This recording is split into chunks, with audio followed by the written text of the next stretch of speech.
سب سے پہلے تو آپ ان موصوف کی بات سنیے۔ کٹے کی قربانی جائز ہے۔ کتنے ہی کٹا ایسی لب لینے کے لب پھر کتاب و سنت کی روشنی میں جو ہم نے دین پڑھا ہے وہ یہ ہے کہ اللہ کے رسول صلی اللہ علیہ وسلم نے بھینس یا کٹے کی قربانی نہیں کی۔ نبی کریم صلی اللہ علیہ وسلم کے بعد آپ کے صحابہ کرام رضوان اللہ علیہ مجمعین ہیں، انہوں نے بھی بھینس یا کٹے کی قربانی نہیں کی۔ آپ نے قربانی کے لیے لائے ہوئے ہیں بیچنے کے لیے؟ کیا عمر ہے اس کی؟ پٹھان لے جاتے ہیں ڈیوٹیاں، پٹھان لے کے جائیں یا کوئی بھی مسلمان لے کے جائے، بات تو یہ ہے کہ قربانی کے جانوروں میں بھینس یا کٹا جو ہے اس کو اللہ کے نبی صلی اللہ علیہ وسلم سے ثبوت نہیں ہے۔ بھینسے کی قربانی کے متعلق کہ یہ جائز ہے یا ناجائز ہے، اس کے حوالے سے میں آپ کے سامنے دلائل رکھوں گا۔ دلائل بھی میں آج سے 100 سال، 2 صدیاں، 3 صدیاں، 4 صدیاں، 5 صدیاں پہلے کے نہیں، بلکہ تابعین کے زمانے کے دلائل رکھوں گا۔ سب سے پہلے تو موصوف نے یہ جو اعتراض کیا ہے نا کہ حضور علیہ الصلوۃ والسلام سے ثابت نہیں، صحابہ سے ثابت نہیں کہ بھینس کی یا بھینسے کی قربانی کی ہو، میرا اس موصوف سے سادہ سا سوال ہے کہ پورے قرۂ ارض کے اندر، پورے عرب کے اندر، مکہ کے اندر، مدینہ کے اندر یا عرب سٹیٹ جتنی بھی ہیں، مجھے یہ ثابت کر کے بتائے کہ اس پورے خطۂ عرب کے اندر بھینس پائی جاتی تھی یا نہیں پائی جاتی تھی۔ ایک چیز اس خطۂ ارض کے اندر پائی ہی نہیں جا رہی، ایک چیز اس خطۂ ارض کے اندر پائی ہی نہیں جا رہی، تو پھر حضور علیہ الصلوۃ والسلام اس کو کیسے قربان کرتے؟ صحابہ اکرام علیہم رضوان اس کو کیسے قربان کرتے؟ نمبر 1، ٹھیک ہے۔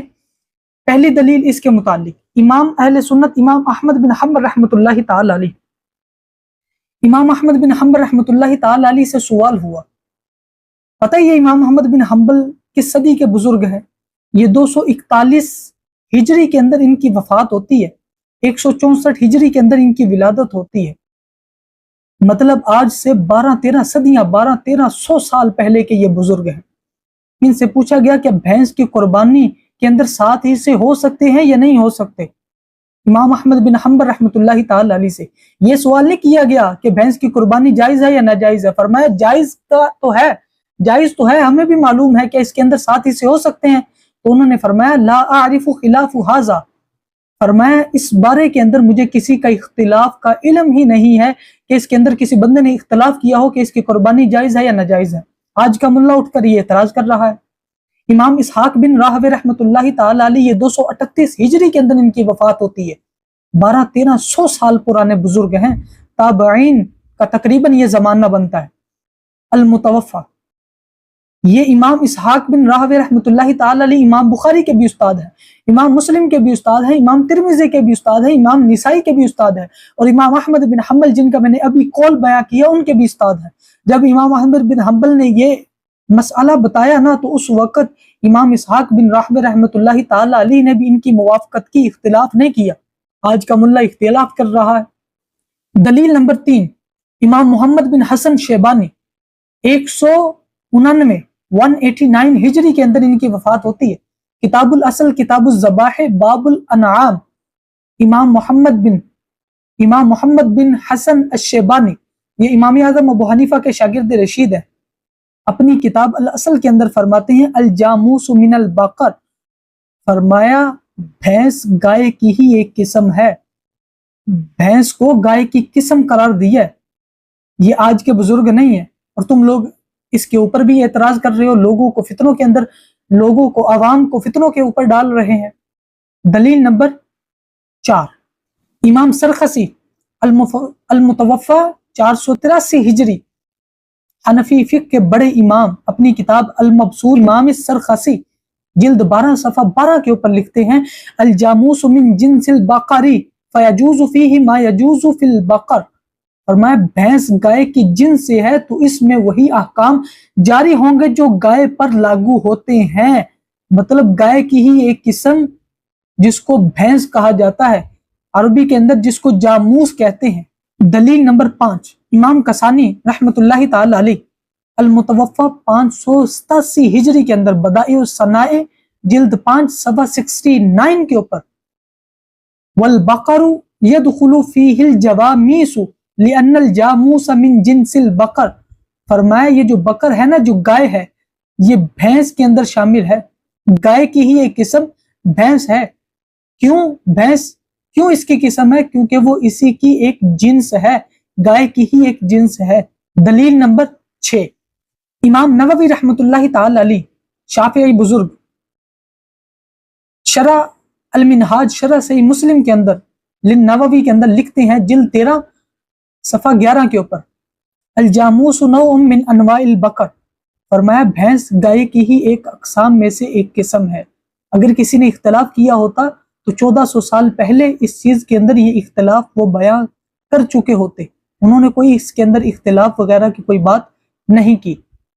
دلیل نمبر 7، لغت عرب کی معروف کتاب المعجم الوسیط کے اندر، الجاموس حیوان اہلی من جنس البقر، بھینس گائے کی نسل سے ایک گھریلو جانور ہے، گائے کی ہی یہ نسل ہے. اور اسی کتاب کے اندر المعجم الوسیط کے اندر ایک اور مقام کے اوپر لکھا ہے کہ البقر جنس من فصیلۃ البقریات یشمل الثور والجاموس، کہ بقر یعنی گائے کے خاندان سے ایک جنس ہے جو کہ بیل اور بھینس پر مشتمل ہوتی ہے.